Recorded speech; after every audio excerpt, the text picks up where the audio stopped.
What's up, YouTube? This is Too Raw for TV. Well, in news that shocks absolutely nobody,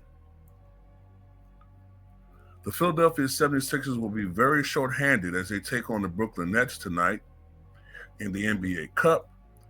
They already knew they would be without Paul George due to a left knee bone bruise, the same knee that caused him to miss games from the preseason into the early part of this season. But now they will be without their superstar center again. Joel Embiid, who was thrown on the injury report on Friday morning due to left knee injury management, is now out for the contest. He did not come out at all for warm-ups, which is a telltale sign that he was not going to be able to give it a go. With Embiid out, the Sixers will turn to the tandem of Andre Drummond and Gershon Yabusele to fill in.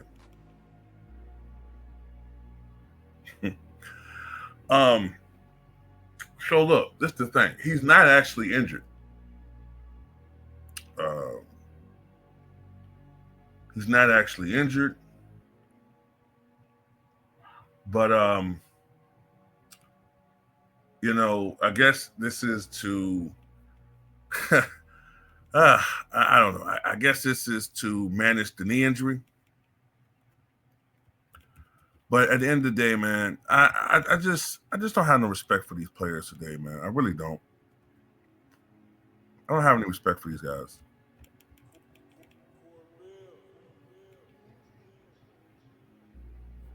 And this ain't a back-to-back situation because the other game was Wednesday, right?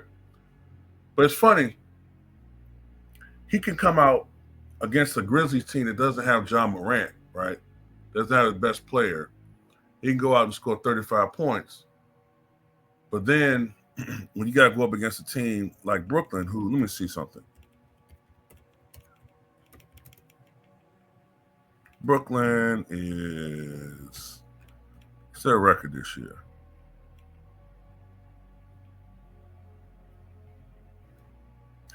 So Brooklyn is 6-9. So I can't really say that they're a good team. But, still, you go out and beat up on an injury-plagued Grizzlies team, but not come out tonight, especially considering that in the last game that you played in, Paul George got hurt. So, of course, the team needs all the help they can get. All because you're managing an injury, supposedly. But ain't you supposed to be managing that by not playing back-to-backs? I mean, it's enough that you're not playing back-to-backs. So you're going to miss, on top of all the games you've already missed this year, you're going to probably miss an additional 7, 8 games just from that. Then you're going to miss games because, from time to time I have to miss another 10 to 15 games. I mean, it's just ridiculous, bro. It's ridiculous. So this is probably going to be an L. Maybe they come out and win. I don't know. But if they lose again, that's going to make them, 2-13 on the year? 2-13 on the year. And this is his response to Tyrese Maxey calling him out about his attitude. This is his response. It's him, bro. He's the problem. And if I'm the Sixers, you got to trade this guy.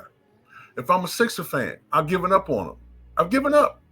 And look, I've noticed I've had some Sixer fans who used to get really irritated at me criticizing Joel Embiid. They're silent now. Why? Because even they've given up. They say, all right, you know what? Fuck this guy. What is this? I mean, what is this? Your team, this Sixer team is in danger of completely losing this season. A season where they were expected to compete with the Boston Celtics for supremacy in the Eastern Conference. One thing I'll say about the Bucks is they haven't quit. Giannis is having the best season of his career. Joel Embiid is playing like a guy that has quit. And then I read that he's mad at whoever leaked the details of this emergency meeting in which he got called out. He's mad about that being put out there. No, I mean, don't get mad at that person. Whoever leaked it obviously probably got an axe to grind with you. You called the person a snitch, or they call him an asshole or something, or whatever. Man, at the end of the day, man, the problem is this guy, man. The dude flopped from the free throw line the other day. You know what I'm saying? He got like this flop gene that he can't get rid of. It's just embedded in his DNA to flop on the ground and cry for calls and whine. The NBA,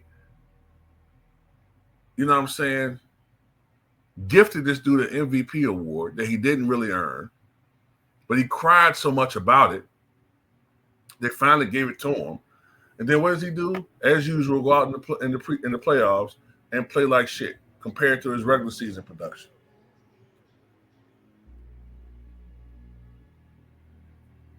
These stat pads against bad teams.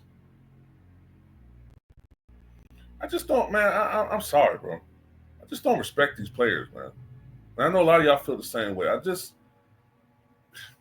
And that's why the NBA ratings are doing what they're doing. That's why they're cratering, man, because people are tired of this con game.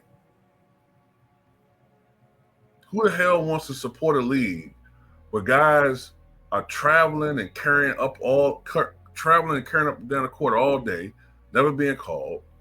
Some of the games are obviously fixed as far as the calls, who gets all the free throws, you know what I'm saying? Because it's already been proven that Lakers over the last 2 to 3 years, I think, have had a 4-point advantage at the free throw line.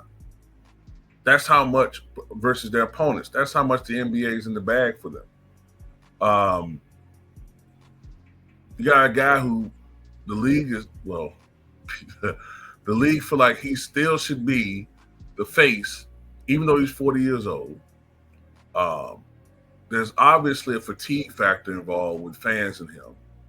I mean, yeah, he's a great player and all that, man, but damn, bro. Read the room. It's time for you to go.